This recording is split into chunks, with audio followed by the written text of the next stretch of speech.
Hey guys, Spence here at Core 4x4. I wanted to take a second and just talk about Johnny joints for a minute. What is a Johnny joint? What is it good for? What does it do? Let's get into it. Johnny joint is basically a flexible bushing in the simplest terms.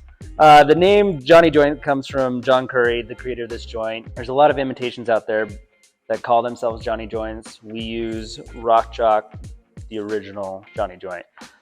We use these in all our parts because they're just a fantastic joint. They're reliable, they're serviceable, they're rebuildable, and they do great on and off the road. So we use them in all our parts. So in comparison to your factory rubber bushing like this one here, you're limited in two ways. One is your crush sleeve is fused to the rubber. So your rotation this way is limited.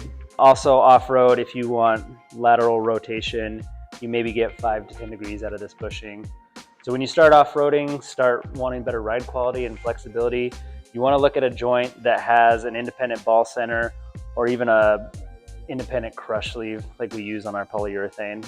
So all of these can rotate independently because the way your suspension components work is when they're bolted in, they are clamped onto this crush sleeve, whether it be your rubber bushing.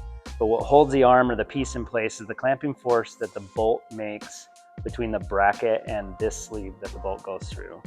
So having a fused sleeve limits you in your up and down or your rotational direction, but an independent sleeve allows things to rotate and function a little more smoothly and cleanly. And then with the Johnny joint with the ball center, you can have your flexibility laterally, which translates to better ride quality on and off the road. Another downside to your factory rubber bushings is these can be a bear to replace, especially in the stock stamped arms, because you end up pretty much damaging the arm when you're pressing them in and out. What's great about the Johnny joints is they're easy to rebuild and service. It's easier with the press. RockJock also makes a tool, and the rebuild kits and the tool are available on our site for when that time comes. But it's real simple. It's just a couple washers and a snap ring and a set of snap ring pliers, and then you have a brand new joint. Thank you guys for tuning in for our short video on Johnny joints. If you have questions, we're here to answer them. Let us know what you want to see. Like, comment, subscribe.